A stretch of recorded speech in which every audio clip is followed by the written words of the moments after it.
Hi everyone, welcome back. If you're new here, this is Stone Sill Homestead and I'm Kim. And today I am making my grandma's baked chow mein recipe. And so to start off, we're gonna brown up 1 pound of ground beef. And I'm thinking you could probably use other forms of protein, but this is what we've always used and we really enjoy it. Once I get that ground beef going, I add 1 cup of diced onion. And also here you would also add 1 cup of chopped celery. I do not have any, and so I'm just going to skip that, but it is a great item to have for this recipe to have that extra flavor. And it does definitely add some nice flavors to that. Once you get all that browned, I grease a casserole with my olive oil, and I'm going to continue to fry up the hamburger, but I need to also make the base for this baked chow mein. And so you will see me add here sliced water chestnuts. It's 1 can of sliced water chestnuts. And drain those, as well as 1 can of drained bean sprouts. And you see me add those here. The next item we're going to be adding is soups and rice. So I add a 1/2 cup of basmati rice. I get that from Azure Standard. I will then add 1 can of cream of mushroom soup, as well as a 1/2 cup of water. And also I will be adding 1 can of cream of chicken soup. You can always add cream of whatever soups that you've made. That is an option. You can also add the low sodium version of soups. It's just to your taste buds. Feel free to add or make those as you wish. This is just a pantry item casserole that I made. While I was organizing my pantry, I discovered my bean sprouts were getting close to expiration date. And I just wanted to get those off the shelf and get them used up and make a meal out of it, so that you're always being intentional about your pantry. You're constantly rotating stock. So here you see me adding that 1 can of cream of chicken soup.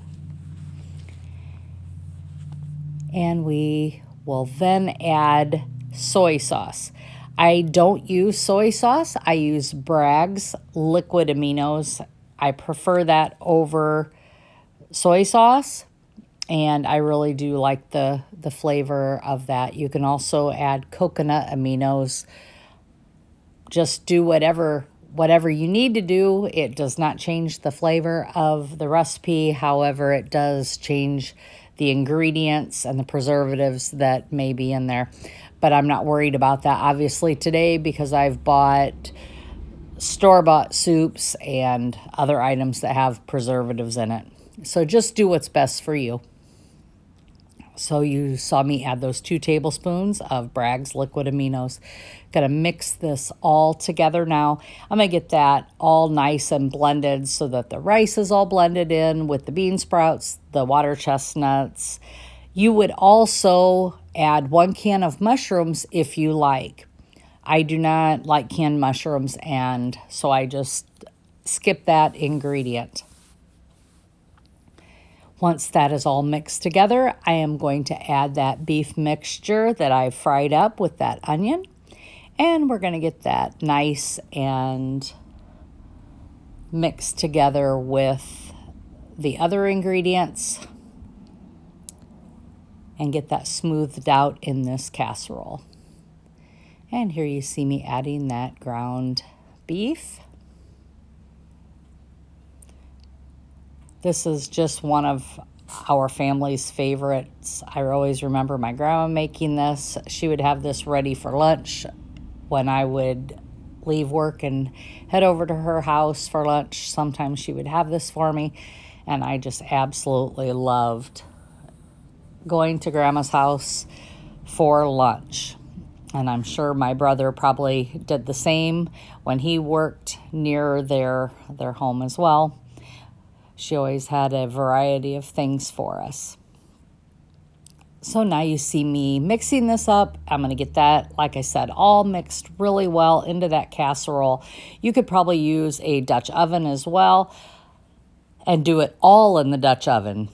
And then you would only have one dish if that's what you would like. You could fry your hamburger in that and then put the Dutch oven, all the ingredients in the Dutch oven. And that would definitely help you with a one-pot meal. So I smoothed that all out, and now I'm going to get that in the oven and bake at 325 for 1 hour. You're going to serve that with chow mein noodles and extra soy sauce. Here you go. We're all done, and we're going to get ready to taste test this. I want to thank you for joining us. And look at that with those noodles on there, those chow mein noodles. It looks absolutely delicious. It was delicious. And I just want to thank each and every one of you for joining. And as always, be blessed and laugh as much as you breathe. Have a happy Thanksgiving, everyone.